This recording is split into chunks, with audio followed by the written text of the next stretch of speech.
Amém. Amém. Senhor Jesus, graças a Deus.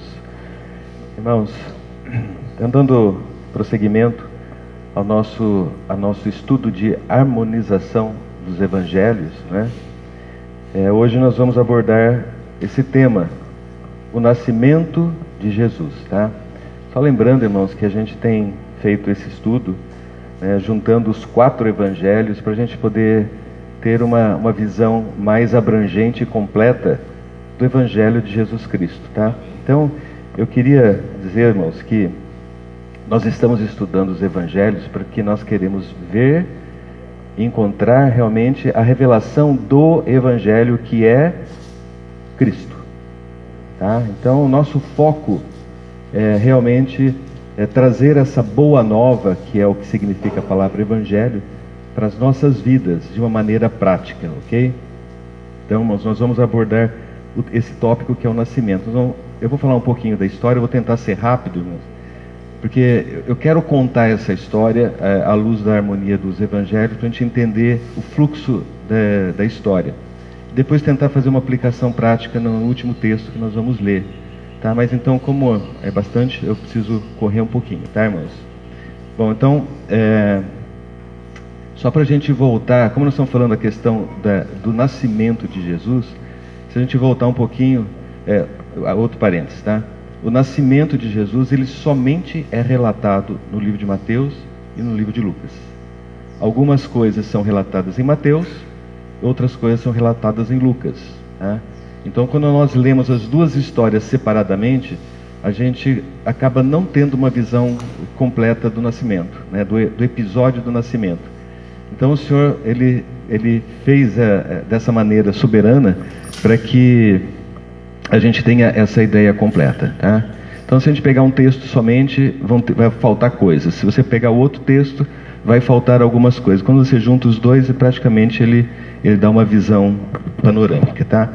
Então, com relação ao nascimento de Jesus, a gente pode começar, que nós já vimos isso, tá? Em Lucas 1, 26 a 38, que ele trata do anúncio, do nascimento de Jesus a Maria, tá? Então, foi o momento onde o anjo apareceu a Maria e anunciou que ela ficaria grávida e que teria, esse filho seria Jesus, né? E que é uma intervenção divina. E o que nós vimos, né, nessa parte do anúncio de Jesus, a condição de Maria. Só quero abrir um outro parênteses, né, irmãos? Porque Maria, ela estava prometida a José, tá?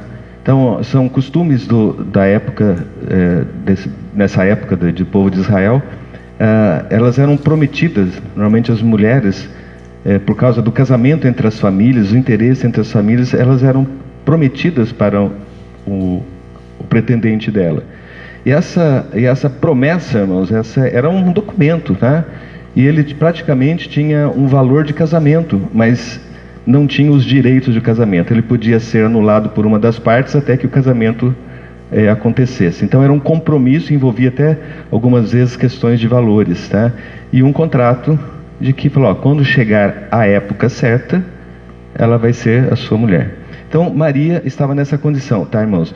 E o contrato de casamento, tá, ela acontecia a partir dos 12 anos de idade, tá?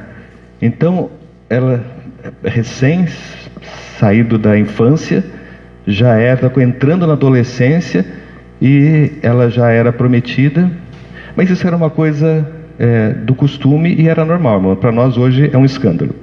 Mas era uma coisa aceitável na época e ela esperava o momento para se casar. Então havia esse contrato. Então, quando a gente olha na Bíblia, a gente vê essa questão de Maria e José, a gente não entende direito, né? Era mulher, era marido, era casado, não era? Então, na verdade, ela estava prometida a José, ok? Então é aqui, uma virgem desposada com cetro, com certo homem, aqui desculpa, irmão, no versículo 27, fala Gabriel dizendo, né? Uma virgem desposada com certo homem da casa de Davi, cujo nome era José. A virgem chamava-se Maria. Isso aqui está escrito no Lucas 1, 26. Então, essa palavra desposada é prometida, tá? Então, para a gente começar a formar esse quadro, para a gente entender também a condição de Maria. Então, ela ficou grávida muito nova, irmãos. Ok? Não diria, agora é Elcio falando, né? Não diria que fosse com 12 anos, né? Mas menos de 18, 15 anos, 16 anos.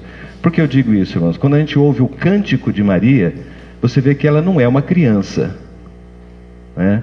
Ela é uma mulher, uma jovem, né? Vamos dizer assim, uma jovem que conhecia a palavra profundamente. Então ela já teve um tempo de aprendizado aí, né? Que isso entrou no coração de Maria, dessa jovem mulher, e ela termina esse trecho dizendo assim, que então Maria disse: aqui está a serva do Senhor, que se cumpre em mim conforme a tua palavra. Então, um posicionamento, isso nós já vimos na mensagem do Zé, se não me engano, né? A respeito dessa questão da Maria.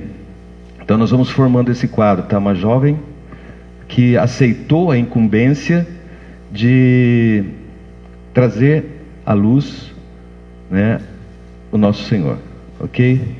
Então ela se apresenta diante do Senhor. Então esse voluntariado e esse posicionamento também é muito significativo. Como nós vimos, ela foi agraciada, mas também ela tinha algo de valor pela qual o Espírito usou para escolher Maria, né?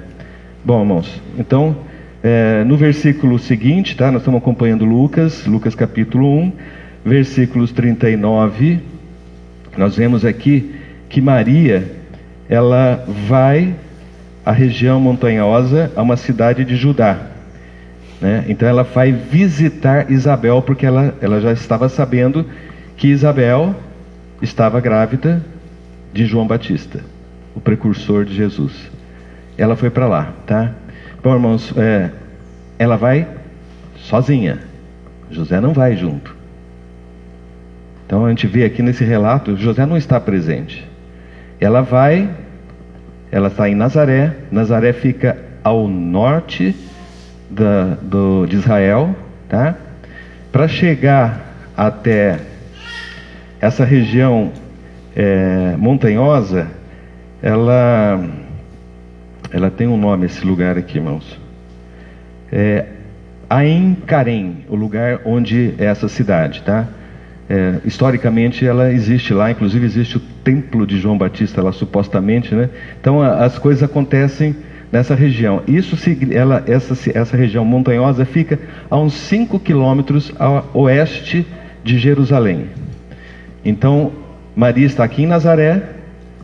Ela poderia vir em linha reta até Jerusalém, mas ela não podia, porque em linha reta passava por Samaria. Eles não podiam tomar o caminho de Samaria. Então ela tinha que desviar, ir para o leste, chegar no Vale do Rio Jordão, descer o Vale do Rio Jordão inteiro, até Jericó. Em Jericó pegava a direita, ia até Jerusalém, passava por Jerusalém, e aí subia as montanhas para chegar na casa da Isabel. Noves fora nada, 150 quilômetros de distância. Então a Maria, ela vai até a casa de Isabel. Irmãos, nesse momento, nesse caminho, esse tempo que ela levou, que ela chegou lá, ela já estava grávida, recém-grávida, porque ela recebeu a notícia e ela já foi para lá. Quando ela se encontrou com Isabel, Isabel falou do ventre do filho de Maria. Então nós concluímos que Maria já estava grávida naquele momento, quando foi se encontrar com Isabel, ok?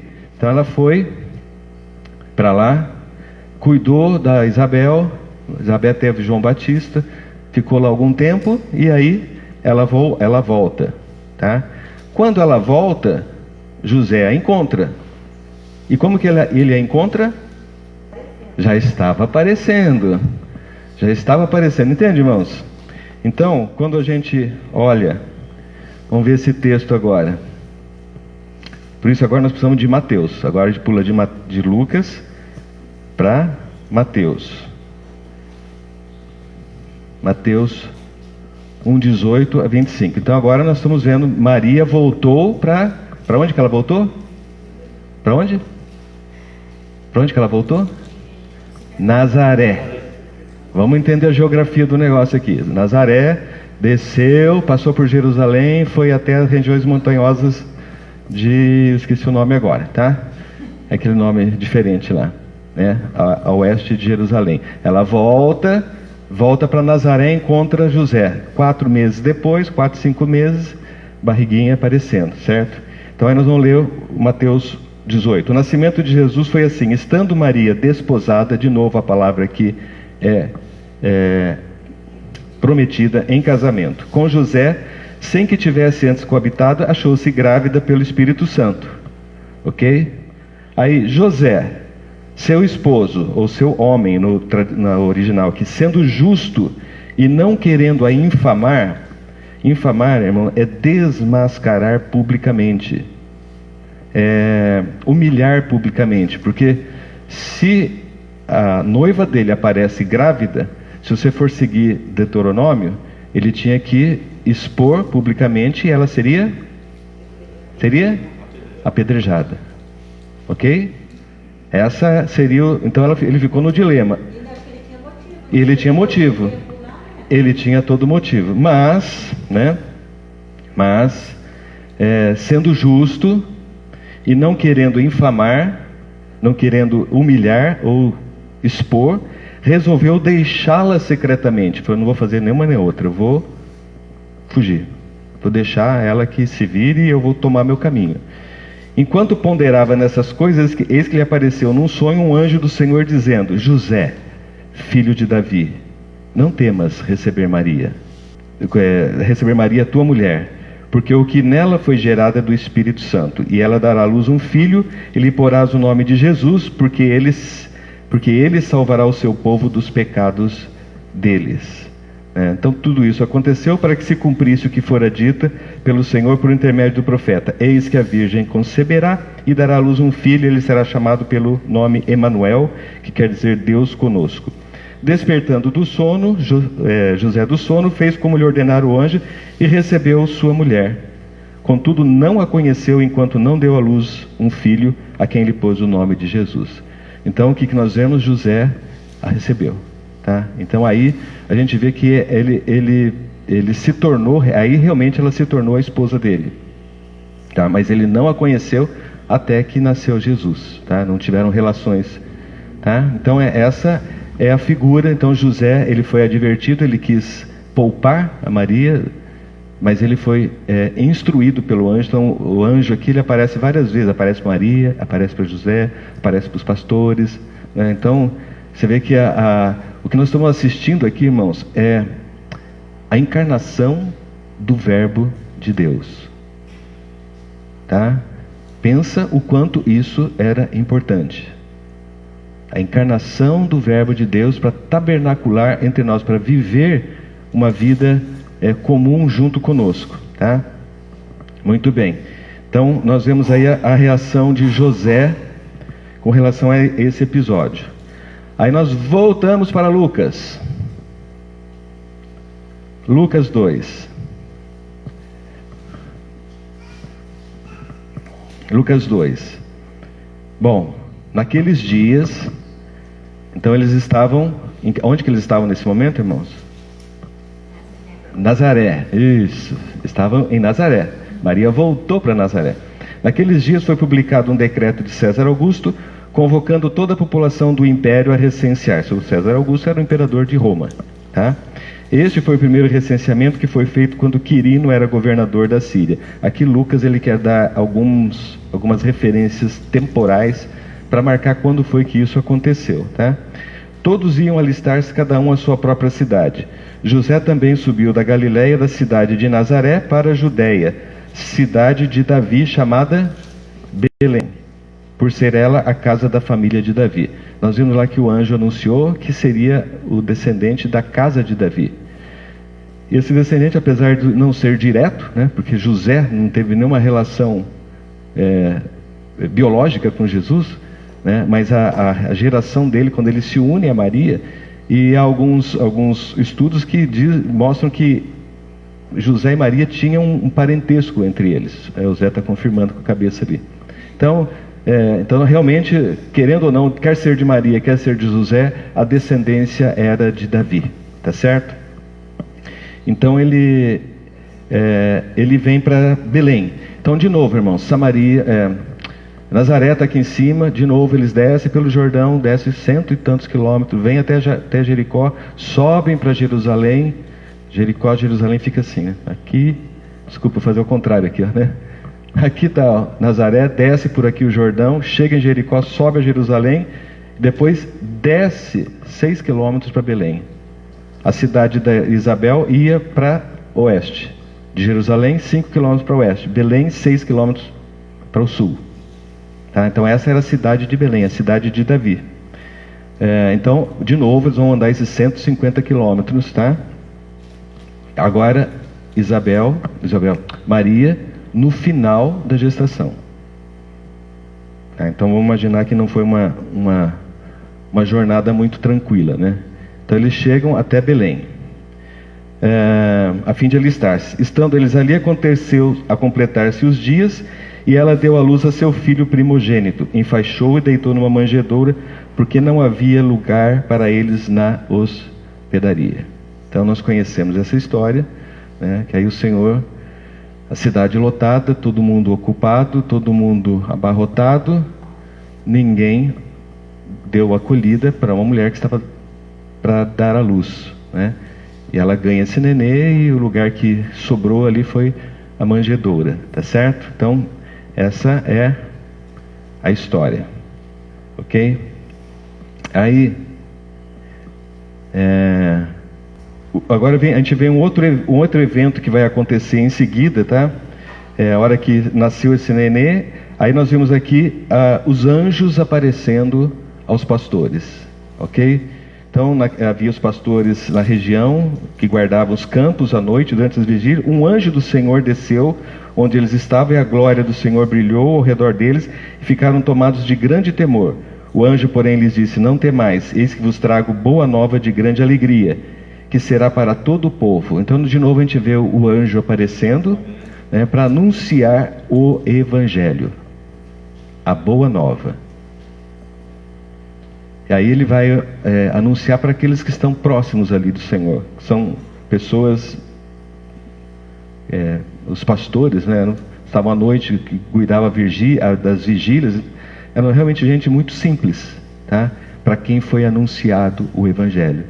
E aí a reação deles, né, é que hoje vos nasceu na cidade de Davi o Salvador, que é Cristo o Senhor. E isso vos será por sinal: encontrareis uma criança envolta em faixas e deitada numa manjedoura.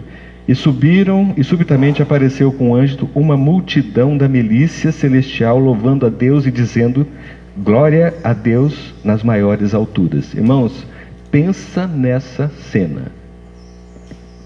Uma coisa, o anjo vir e a glória do Senhor aparecer e falar assim: ó, o Salvador nasceu, vocês vão encontrar ele assim. E de repente os olhos dele se abriram e viram uma multidão de milícia celestial. Multidão de milícia. Milícia já é muito. Uma multidão de milícia é muito do muito. De anjos louvando a Deus, irmãos. Não é? Nós não temos a menor noção do que significa isso. Mas a gente consegue perceber, irmãos, a intensidade da glória que o Senhor estava recebendo. A intensidade, irmão, todo o universo celestial, naquele momento, parou para louvar o Senhor Jesus, o Rei dos Reis. Se a gente não consegue imaginar, irmãos, é até bom que a gente não consiga, no mínimo, nós precisamos ter um sentimento de apreço maior possível dentro do nosso coração. Devemos ter um sentimento de louvor e adoração o maior possível, aquilo que é possível para nós, para louvar e engrandecer o nosso Senhor. Era uma criança, irmãos, era um bebê, não sabia nada, tinha recém-nascido, mas ele já era o Senhor, o Verbo de Deus encarnado, que começou o seu ministério, começou a sua trajetória aqui na terra, para terminar pregado numa cruz por cada um de nós. Irmãos, isso é motivo de glória e de louvor ao nosso Senhor. Então que essa imagem dessa multidão de milícia celestial louvando, dizendo glória a Deus nas maiores alturas e paz na terra entre os homens a quem Ele quer bem, né? E nós vamos ver depois que Jesus ele veio para dividir, ele veio para, na verdade, mostrar a diferença, né, do que é santo, do que é profano, do que é correto, do que não é correto. Então, quando nós falamos de paz na terra, né, a paz ela só é possível quando nós estamos no nosso Salvador, tá? Então, eles desejam paz na terra a quem Ele quer bem. O Senhor realmente nos quer bem. Ele quer bem à humanidade, né? Deus odeia o pecado, nós sabemos disso. Mas Ele olha para cada um de nós e vê em nós, né, a possibilidade de você se arrepender, né, e se voltar para Ele e ter participação na santidade de Deus. Ele crê nisso, irmão. Você não crê, mas Deus crê que você pode fazer parte da santidade dEle. Então é possível, irmãos, porque Ele nos quer bem. Tá bem? Bom, então os anjos se ausentaram e diziam aos outros: vamos até Belém e vejamos os acontecimentos que o Senhor nos deu a conhecer. Foram apressadamente e acharam Maria e José e a criança deitada na manjedoura. E vendo divulgar o que lhes tinha sido dito a respeito desse menino, né, falando a respeito do Salvador, Cristo, o Senhor. Então o Evangelho estava sendo pregado, né? O Evangelho da salvação estava sendo anunciado já desde as primeiras horas, irmãos. A presença dessa criança já era a pregação de Evangelho, já estava levando as pessoas ao arrependimento, já estava levando as pessoas a se curvarem ao senhorio do Senhor, né? Então todos os que ouviram se admiraram das coisas proferidas pelos pastores. Maria, porém, guardava todas essas coisas, meditando-as no coração. Então aqui a gente vê a sabedoria de Maria, jovem, recém-mãe, experiência completamente nova, tudo novo. Um anjo apareceu, ficou grávida, ganhou, né, numa estrebaria, pessoas vindo, falando assim: os anjos apareceram, dizendo que Jesus estava aqui, que o Salvador estava aqui. O coraçãozinho dela: Senhor, o que é isso? O que é isso, né? Eu tinha dito lá para ele, faça-se em mim a sua vontade. Então tudo o que acontecia, ela guardava no coração. Mesmo não entendendo, ela guardava no coração. Nós vamos ver depois, né, quando Jesus estava lá no templo também, conversando lá com os sacerdotes, ela guardava tudo no coração. Então nós vemos realmente, né, que ela foi preparada, né, para realmente cuidar do Jesus criança, bebê, preparada, né, para levá-lo no caminho. E aí, irmãos, olha só que interessante. Voltando então, os pastores glorificaram, voltando a Deus por tudo que tinham ouvido, e lhes foram dados. Sequência: completado 8 dias para ser circuncidado o menino, deram-lhe o nome de Jesus, como lhe chamaram o anjo antes de ser concebido. Então ele foi seguindo as tradições, os ritos judaicos, tá? Porque eles eram realmente pessoas que viviam a realidade daquilo. 22 a 28. Passados os dias da purificação, porque ele era circuncidado, depois mais não sei quantos dias de purificação. Passados os dias, levaram Jerusalém para apresentarem ao Senhor, conforme o que está escrito na lei do Senhor: todo primogênito ao Senhor será consagrado, e para oferecer um sacrifício segundo o que está escrito na referida lei, 1 par de rolas ou 2 pombinhos, né? Então era uma oferta pelo primogênito. E se você for olhar lá em Levítico 12, você vai ver que a oferta era para ser um cordeiro. Se não tivesse dinheiro, então você ofereceria 2 pombinhas ou 2 rolas. O que eles foram oferecer lá? 2 pombinhas e 2 rolas, porque não tinham dinheiro, tá? Então, mostrando realmente a condição precária que eles viviam, tá certo? Ok. Quando eles chegam então em Jerusalém, nós vemos o Simeão, né? O que ele fala do Simeão? um homem chamado Simeão, justo, piedoso, que esperava a consolação de Israel, e o Espírito Santo estava a ele. Revelara-lhe o Espírito Santo que não passaria pela morte antes de ver o Cristo. Então ele tinha convicção, revelação do Espírito para você, você vai ver, você vai ver. Movido pelo Espírito, foi ao templo, e quando os pais trouxeram o menino Jesus para fazerem com ele o que a lei ordenava, Simeão o tomou no braço e louvou a Deus, dizendo: agora, Senhor, isso é emocionante, agora, Senhor, podes despedir em paz o teu servo, segundo a tua palavra, porque meus olhos já viram a tua salvação, o qual preparaste diante de todos os povos, luz para a revelação aos gentios e para a glória do teu povo de Israel. Irmãos, ele viu o Evangelho, ele tomou posse do Evangelho, ele aguardava o Evangelho, ele ansiava pelo Evangelho.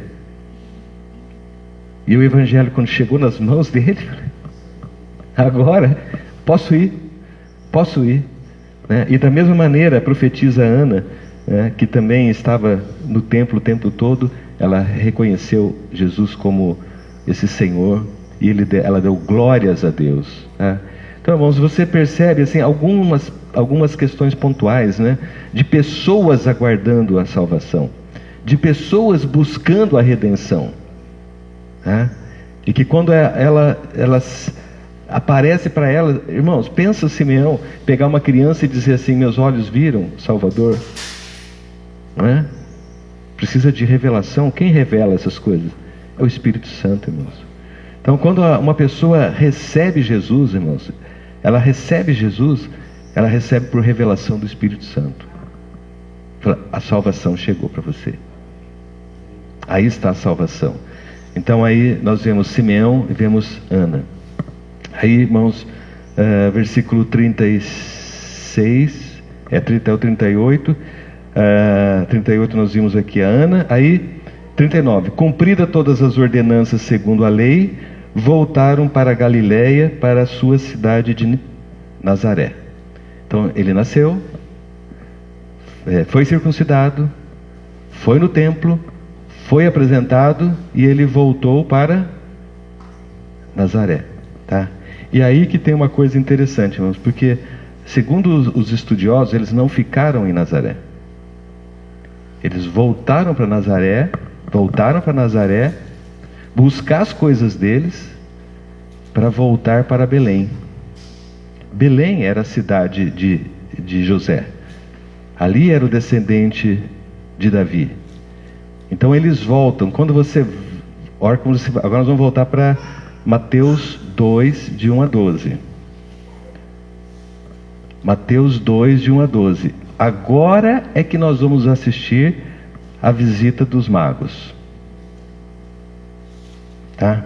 Então, tem alguns paradigmas que foram quebrados, né? Que a gente sempre imagina os magos chegando na manjedoura, né? Eles não chegam na manjedoura, irmãos. Se você for olhar capítulo 2, versículo 11. O que fala aí? Entrando na casa. A palavra grega aqui é para construção mesmo, oiko. Não é mais a manjedoura. Então eles já estão estabelecidos em Belém. Ok? Então, irmãos, agora vamos ver isso. Então vamos imaginar que eles foram para Nazaré, pegaram as coisinhas deles e voltaram para estabelecer o lugar de viver deles em Belém. Bom, tendo nascido, agora vamos voltar para Mateus 2. E a partir daqui, irmãos, eu aqui depois vou tentar fazer uma aplicação, se a gente conseguir der tempo, tá? 2. Tendo Jesus nascido em Belém de Judá, agora voltamos para Mateus 2, tá? Em Belém de Judá, nos dias de Herodes, eis que vieram os magos do Oriente a Jerusalém e perguntaram: onde está o recém-nascido rei dos judeus? Porque vimos a sua estrela no Oriente e viemos para adorá-lo. Tendo ouvido isso, alarmou-se o rei Herodes, com ele toda a Jerusalém.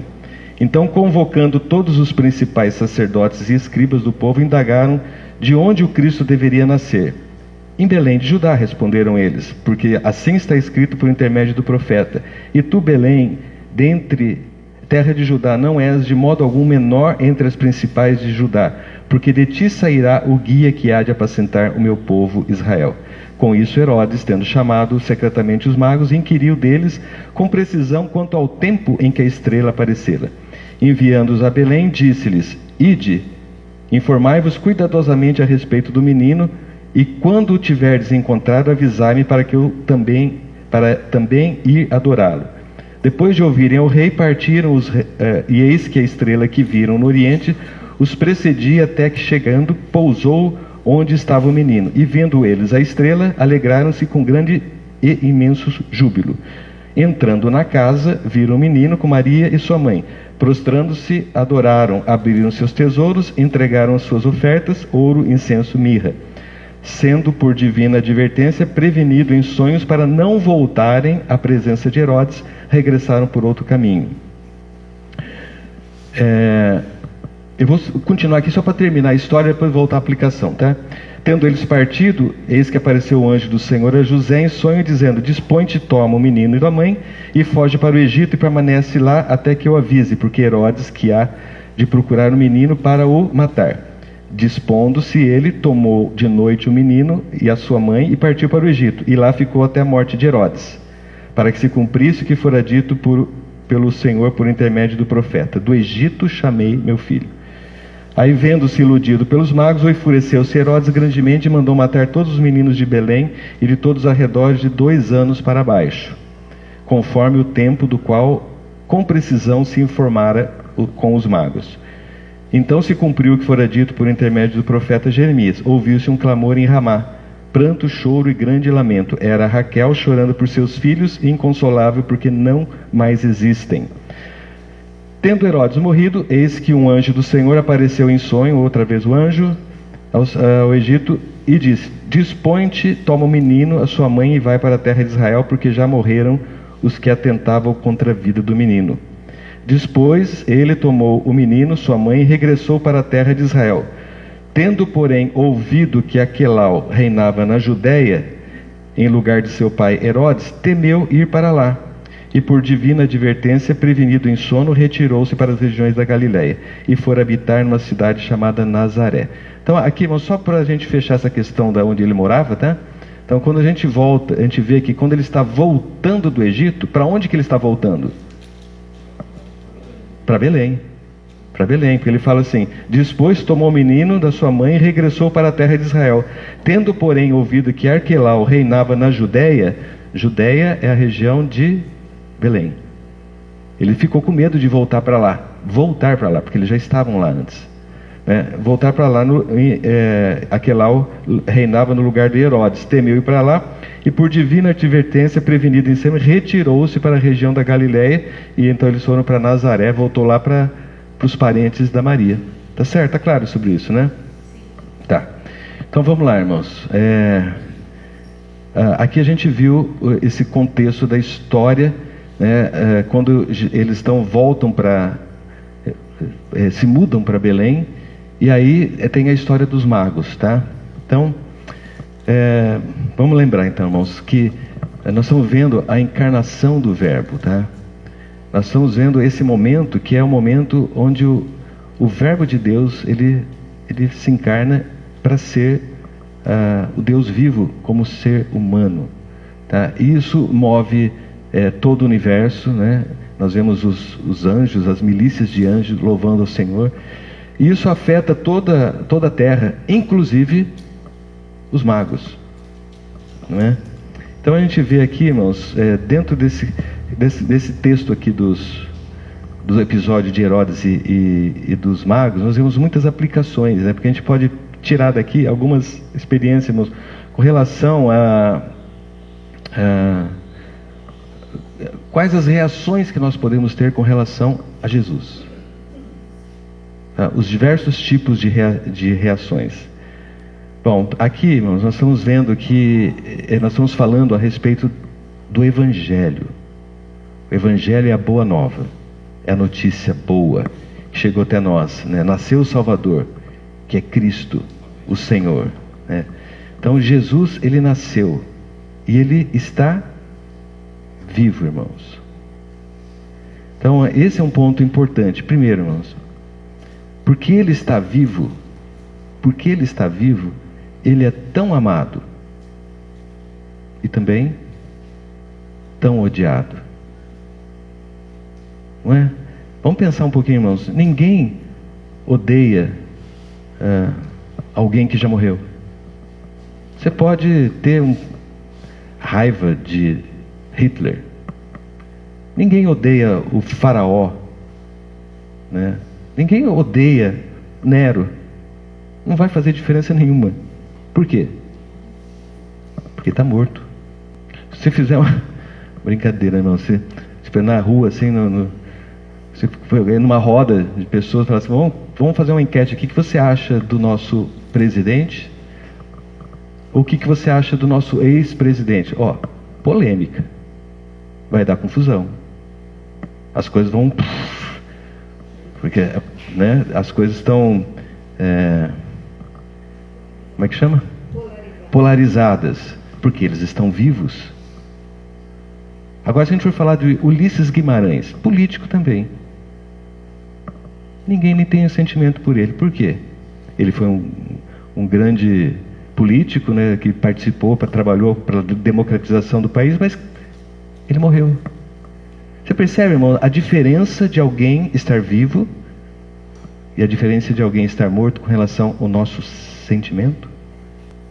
E por que Jesus é tão amado, né? E tão odiado? Tá? Irmãos, é porque ele está vivo. Não tem outra razão para as pessoas odiarem Jesus. Por que Jesus incomoda tanto? Por que ele incomoda, irmão? É porque existe essa reação de hostilidade, de rejeição, de ódio, de desconforto quando você fala de Jesus. As pessoas, elas têm assuntos que ele fala assim, não se fala de política, porque os políticos estão vivos, você vai dar confusão.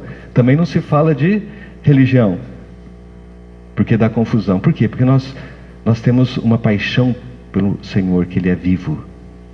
E Ele está vivo, e Ele está conosco, irmãos. E nós temos convicção disso. E essa é a razão de muita confusão, tá? Então, irmãos, agora voltando lá para o nosso texto, né?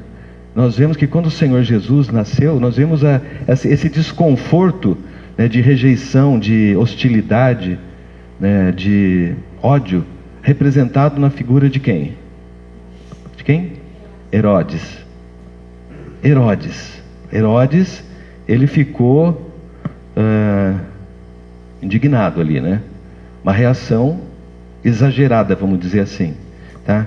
Mas para isso, irmãos, para a gente entender um pouquinho dessa reação do Herodes, eu vou falar um pouquinho sobre o Herodes. Quem era esse Herodes, tá?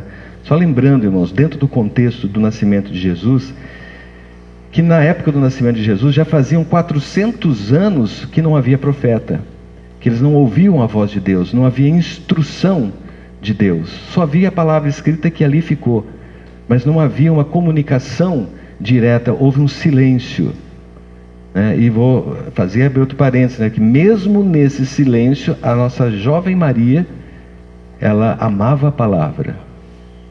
Então, só pontuando, irmãos, que mesmo nessas situações de total breu e escuridão, existem pessoas que buscam a verdade, buscam a luz, buscam a face de Deus, assim como Maria, assim como Simeão, assim como Ana, José.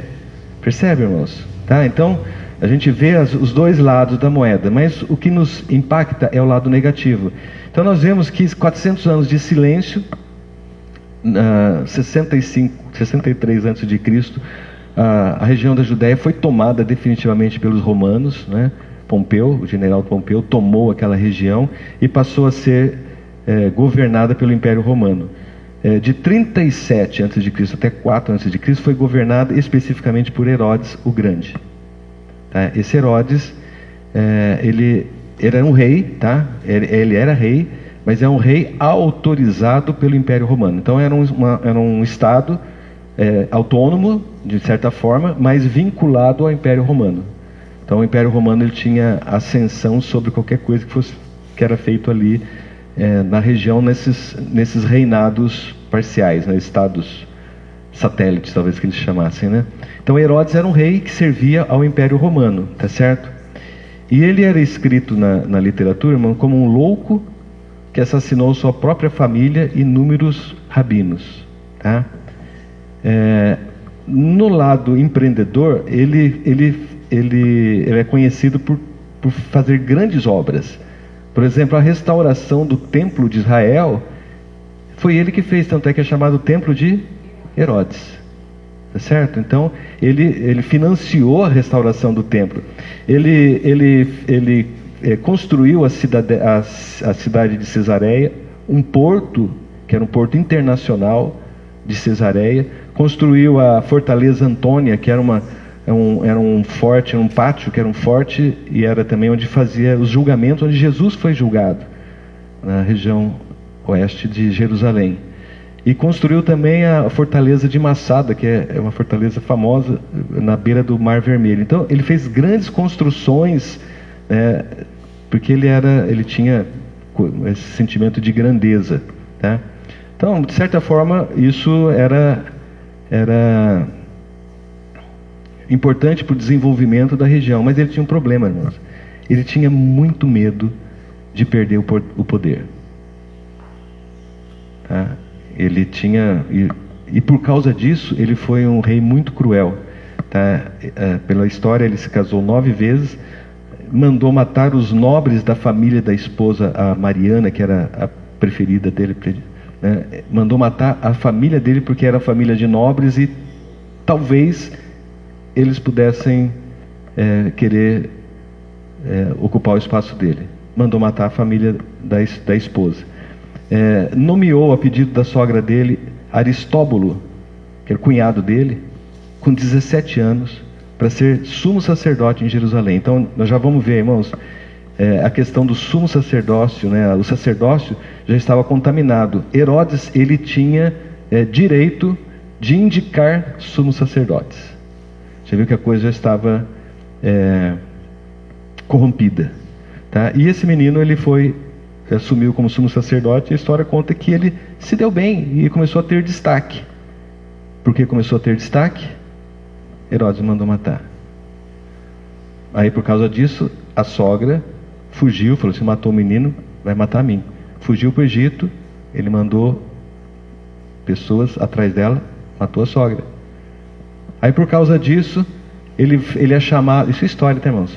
Por causa disso, ele é chamado para prestar contas para o imperador romano, por causa da crueldade dele, e ele vai, mas aí com medo da mulher no lugar dele, ela conspirar contra ele, matou a mulher, e depois mata mais 2 filhos, com medo que um dia eles pudessem se tornar, conspirar contra eles. Bom, irmãos, então essa é a cabeça de Herodes, tá certo? Essa é a cabeça de Herodes. Então agora vamos voltar para o texto. Em Mateus nós lemos assim, 2:3. Tendo ouvido isto, alarmou. Então vou voltar um pouquinho. Tendo Jesus nascido em Belém da Judá, e nos dias de Herodes, eis que vieram os magos do Oriente a Jerusalém, e perguntaram: onde está o recém-nascido rei dos judeus? Porque vimos a sua estrela no Oriente e viemos para adorá-lo. Tendo ouvido isso, alarmou-se o rei Herodes e com ele toda Jerusalém. Por que toda Jerusalém se alarmou?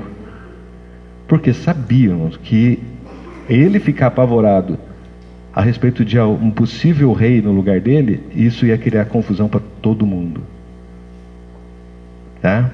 Então é um pânico, né? Ele foi tomado de pânico por saber que havia nascido um menino que poderia se tornar rei dos judeus. Então aí nós vamos ver as estratégias malignas de Herodes. Aí primeiro ele procura saber, no versículo 4-6, onde haveria de nascer. Olha só. Tendo ouvido, alarmou-se. Então, convocando todos os principais sacerdotes e escribas, você percebe, irmãos, que ele tem uma relação próxima com os sacerdotes e escribas, né? ele manda chamar os sacerdotes, os principais sacerdotes, escribas do povo, e indagava deles onde o Cristo deveria nascer. Em Belém de Judá, responderam eles, porque assim está escrito por intermédio do profeta. E tu, Belém, terra de Judá, não és de modo algum menor entre as principais de Judá, porque de ti sairá o guia que há de apacentar meu povo Israel. Então, eles sabiam na ponta da língua a resposta. Mas é interessante, irmãos, a pergunta é onde deveria nascer. Então, quando ele nascer, ou se ele nascer, aonde seria? Está escrito aqui que ia ser em Belém. Então, eles tinham uma indicação da localização, mas eles foram atrás? Não foram. Eles conheciam, né? Sabiam, tinham conhecimento, mas ninguém estava minimamente preocupado com o nascimento de Jesus, o Cristo o Salvador. Percebe, irmão, a diferença entre você saber uma coisa e você usar isso para buscar a vida nesse tema? Saber que Jesus ia nascer adiantou alguma coisa? Então isso é lição para nós, irmãos. Nós temos que realmente ter uma atitude, né, com relação ao que nós sabemos. Saber pode ser como eles, mas nós vamos ver isso um pouquinho mais. Então ninguém estava preocupado, né? Então esses entendidos, eles responderam, eles sabiam, é em Belém, né? Aí depois a gente vê a sagacidade, né? Em particular, 2:7, tendo chamado secretamente os magos, inquiriu deles com precisão quanto ao tempo em que a estrela aparecia. Então aí ele deixou os principais sacerdotes, escribas, agora foi conversar com os magos, separadamente, em secreto. Quando foi que vocês ouviram essa estrela? Aí ele foi saber quando foi que essa estrela apareceu. Se a gente for olhar, irmãos, dentro desse contexto, a origem desses magos, primeiro, não eram 3, né? A Bíblia não fala que eram 3, nem que eram reis. Eles eram magos, né? Magos eram estudiosos, cultos, sabedores, conhecedores de astronomia, de astrologia, e tem a ver... nós nos lembramos, quando falamos de magos, em algumas passagens, como no Egito, né, os magos de Faraó, que faziam aquelas artes mágicas, e depois nós nos lembramos também em Daniel, né, quando os magos foram chamados pelo rei para interpretar o sonho. E o rei falou para ele, se vocês não interpretarem o sonho, vocês e a casa de vocês vai ser destruída. E aí Daniel limpou a barra deles, né? Porque ninguém sabia, e o rei falou assim, vocês estão me enrolando, vocês só querem ganhar tempo. E aí Daniel, ele resolve e livra a barra. Então, esses magos tinham o Daniel em alta conta, porque de certa forma livrou aqueles magos de uma situação constrangedora. Então, esses magos tinham essa informação, eles tinham contato com a cultura judaica, porque eles foram na Babilônia, tinham contato com os escritos de Moisés, e tinham contato com as visões de Daniel. Então, eles tinham muitas informações, eu diria, algumas informações. Existe uma passagem lá em Números que fala a respeito da estrela de Jacó, que haveria de vir. Isso está em Números, está nos livros de Moisés. Também tem lá 70 semanas de Daniel, que eles sabiam daquilo tudo. Então eles, como estudiosos, provavelmente eles também estavam aguardando. E quando eles viram a estrela, você vê um texto que eles falam que é a estrela. Vimos a sua estrela, né? Era a estrela do rei, né? E quando eles viram a estrela, eles entenderam que aquilo era um sinal de que aquilo que havia sido prometido nas Escrituras estava se cumprindo. E eles partiram então do Oriente para o Ocidente. Então, quando aconteceu isso? Se eles estavam em Ur, na Caldeia, porque a discussão é se eles estavam na Caldeia ou na Pérsia, pode ser tanto um quanto o outro. Se eles estivessem na Caldeia, estavam a 1.000 quilômetros de distância. Se estiver na Pérsia, 2.000 quilômetros de distância. E eles vieram. Então eles levaram muito tempo para chegar, tá? Então, desde o dia em que eles viram a estrela, isso não significa, irmãos, que essa estrela ficou... Porque nós temos uma ideia, né, o paradigma, né? Aquela estrela está paradinha no céu lá, esperando, mostrando o tempo todo, o dia todo no mesmo lugar. Então vamos imaginar o seguinte: se essa estrela aconteceu, né, uma estrela diferente que brilhou diferente, pode ser muitas coisas, né? Pode ser uma supernova que explodiu, pode ser várias coisas. Se ela está aqui, 9 horas da noite ela está aqui, vou fazer o contrário, aqui é leste, aqui é oeste. Se às 9 horas da noite ela está aqui, à meia-noite ela não está mais aqui, ela está aqui. Às 3 horas da manhã ela não está mais aqui, ela está aqui. Então qualquer astro que estiver você olhar para o céu, você vai olhar ele numa posição. Daqui 3 horas ele vai estar mais a oeste, depois mais a oeste, mais a oeste. Então vamos imaginar assim: se eles viram alguma coisa no céu, né, durante a noite, essa estrela ela ia cortar o céu de leste a oeste, certo? Então eles estavam lá no oriente, que é no leste. Então se tinha uma direção para ir, essa direção era qual? Oeste. Então o que estava a oeste deles era Jerusalém. Então quando eles viram a estrela, partiram para Jerusalém, porque o que eles sabiam é que haveria de nascer o rei dos judeus. Onde é que ficava a capital dos judeus? Para onde que é? Jerusalém. Então para onde que eu vou? Para Jerusalém. Então o que você vê aqui a história é os magos chegando aonde? Em Jerusalém. Ele falou: quando foi que vocês saíram?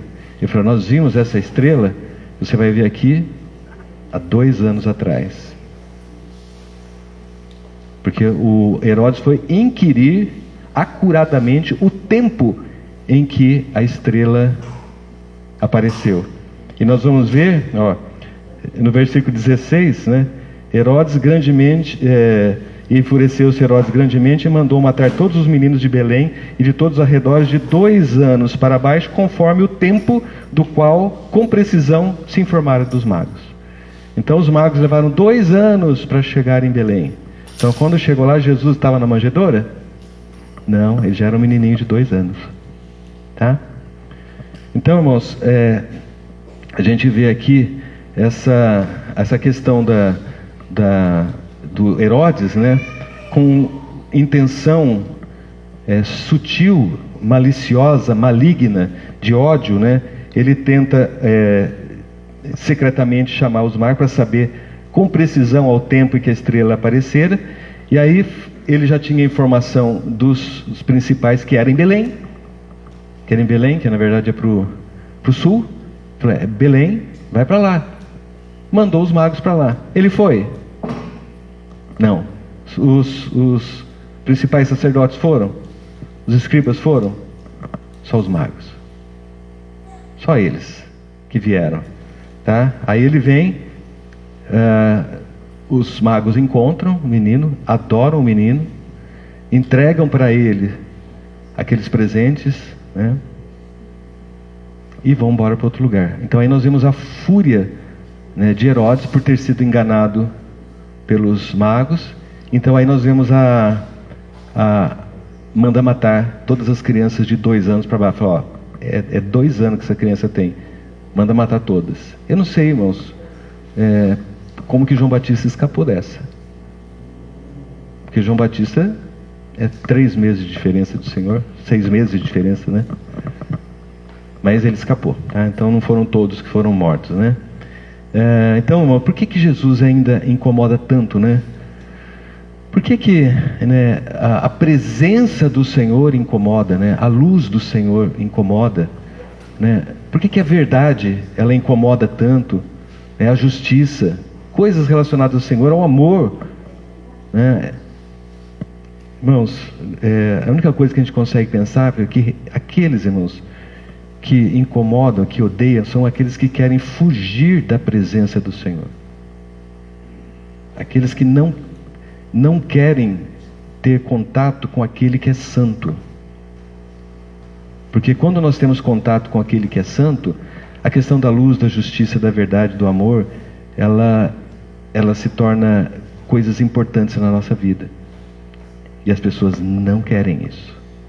Elas estão mergulhadas nos seus pecados, estão mergulhadas nos seus interesses, E eles não querem abrir mão dessas coisas em função do Senhor. Eles não querem se encontrar, né, com o Deus da santidade. Então, por isso, irmãos, a gente consegue entender porque há tanta hostilidade a Jesus nas ideologias políticas. Porque eles não querem a santidade do Senhor na vida delas. Por que existe tanta hostilidade nos meios acadêmicos? Nós sabemos, nas universidades, porque eles não querem se comprometer com o Deus Santo. Por que há tanta hostilidade no meio, nas corporações, no meio corporativo? Porque eles só querem os seus próprios interesses, não querem Jesus. Então nós vemos, sim, irmãos, há muita hostilidade contra Jesus, tá?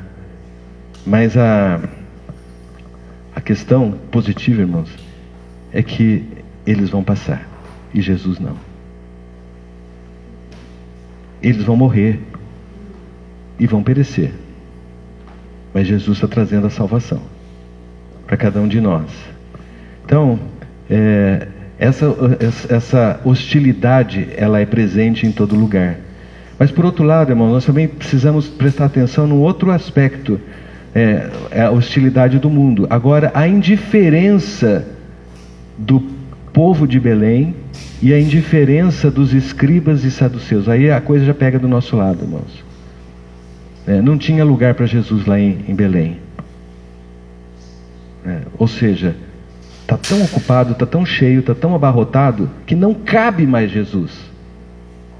Já não é nem uma questão de odiar Jesus como Herodes, mas uma questão de nós não termos espaço para Jesus na nossa vida. Ocupado com as nossas coisas, atarefados demais, ocupados demais, comprometidos com as nossas coisas, envolvidos com as nossas atividades, a ponto de que vamos pôr Jesus no meio. Não dá mais, não cabe, minha agenda está lotada. E nós sabemos, como os escribas, como os sumos sacerdotes, que Jesus é o Cristo Salvador, e nós não vamos lá para adorá-lo. Olha que perigo, irmãos. Eles sabiam tudo, conheciam tudo, eram experts, eram doutores na lei, e eles não levantaram da cadeira para ir adorar o Senhor. Essa é uma advertência muito forte para nós, né? Nós não entramos muito na categoria do ódio, mas na categoria da indiferença. Isso pode nos pegar e nos afetar grandemente. Então nós precisamos ter um posicionamento, irmãos. Indiferença é muito ruim, né? Porque você não odeia, você não... é indiferente, né? Não faz nada, não acontece nada. Jesus está aí presente e nós não nos levantamos para ir na presença dele. Bom, eles não se deram nem o trabalho de acompanhar os magos para ver lá se realmente aquilo lá era verdade. Eles indicam o caminho, mas eles mesmos não vão. Aí depois você vai ver, irmãos, esses mesmos sacerdotes e escribas, eles não só não foram atrás do Senhor, como no final eles se tornaram opositores do Senhor, e na mão deles o Senhor foi para a cruz, tá? Então, irmãos, nós precisamos tomar cuidado, né, para que aquilo que nós conhecemos, né, não se torne algo sem vida, mas se torne suprimento para que a gente possa buscar o Senhor. E aí, finalmente, irmãos, só a questão da postura dos magos, né? Uma postura com uma pequena iluminação, com uma pequena frágil revelação de que a estrela ia aparecer, o rei ia nascer. Eles saíram, não mediram distância para se encontrar com Jesus. Ele estava a 2.000 quilômetros de distância. Os sacerdotes estavam a 6 quilômetros de distância. Os magos eram gentios, eram incrédulos. Mas uma pequena revelação, eles se levantaram e pagaram o preço para conhecer e adorar o Salvador. Então isso também nos remete, irmãos, a uma consideração, né? Eles com uma informação básica, limitada, né? A estrela, né? A estrela que surgiu no céu, ele levou até suficiente. Foi suficiente somente para levá-los até Jerusalém. Quando chegou em Jerusalém, eles precisaram do que para ter a revelação completa? Da palavra. Então, sem aquela revelação da palavra, eles não iam encontrar Jesus. Então, você vê o poder de Deus, né? De com uma pequena revelação incompleta, trouxe os magos até Jerusalém para que a palavra pudesse revelar Jesus. Aonde é que ia nascer? A palavra diz que é em Belém. Então, aí eles se dirigem para Belém. Então, isso também nós precisamos entender, irmãos, que a palavra é que vai revelar Jesus, né? Então nós temos que ir buscar a revelação do Senhor na palavra. Outra coisa, com relação, terminando, tá, irmãos? Com relação à postura dos magos quando eles encontram Jesus. Então, para buscar, você vê que eles não desistem, eles pagam o preço. Quando ele chega aqui, eles indicam a direção, a palavra revela, e eles se levantam e vão até lá. Então, até o final, enquanto não encontrou Jesus, eles não pararam. Quando eles chegam, eles se alegram com grande e intenso júbilo. A palavra fala que, vendo eles a estrela, alegraram-se com grande e intenso júbilo. Então, de repente, a estrela novamente aparece para eles. Tá? E eles não se alegram porque eles viram a estrela, mas porque a estrela parou onde estava o menino. A alegria deles era por quê? Porque eles encontraram o menino. Irmãos, eles saíram há 2 anos e finalmente eles encontraram Jesus.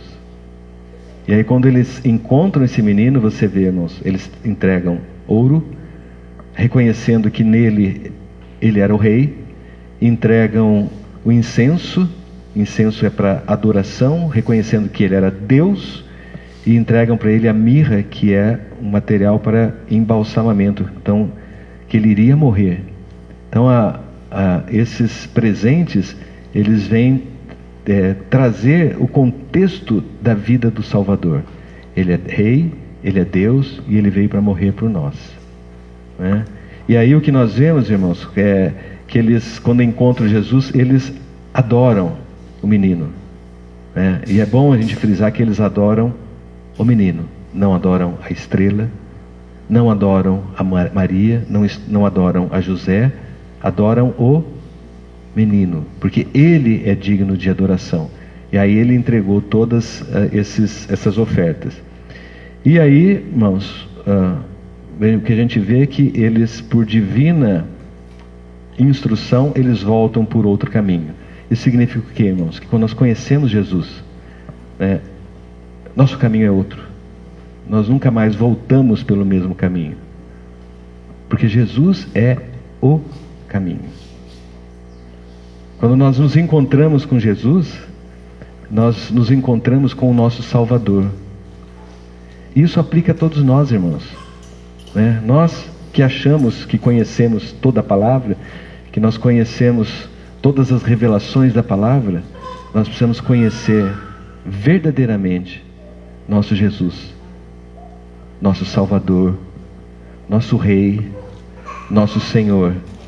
Quando nós nos encontramos com Ele, é motivo de grande júbilo, alegria, irmãos. Você pode se tornar alegre por muitas coisas boas que possam acontecer na sua vida, mas nada se compara à alegria de estar na presença de Deus. Nada, irmãos. Então, nosso coração é que a gente realmente conheça esse Jesus que nasceu para se tornar o nosso Salvador, na sua plenitude, e a gente possa dar muitos louvores, muitas glórias por aquilo que Ele fez por nós, por aquilo que Ele é para nós, né? E deixar para trás as coisas velhas, as coisas antigas, as nossas tradições, o nosso conhecimento seco, sem vida, para que a gente possa viver a vida de Cristo de maneira plena, intensa, por toda a eternidade. Amém. Senhor Jesus, nós te louvamos pela tua vida em nós. Nós te louvamos pela revelação de Jesus Cristo na nossa vida. O Senhor é nosso Senhor, nosso Salvador, nosso Rei. Senhor Jesus, nós reconhecemos a Ti como Salvador, como Rei, como Senhor. Senhor Jesus, esteja presente a cada momento, Senhor, querendo nos livrar de tudo que possa nos impedir de estar na Tua presença, Senhor. Tira nossos véus, tira o nosso coração de ódio, de indiferença. Senhor Jesus, que nosso coração ele seja repleto de alegria e gozo e de vontade, Senhor, de Te encontrar a cada instante, Senhor. Abençoa, Senhor, todos aqueles que ainda não Te encontraram. Que o Senhor possa se revelar no coração daqueles que não Te conhecem ainda, Senhor. Que eles possam realmente Te chamar de Senhor. Que Jesus seja o Senhor da vida deles, Senhor. Oramos, Senhor, para que as pessoas Te conheçam e possam a viver por Ti e para Ti. É o que nós Te pedimos e Te agradecemos em nome de Jesus. Amém.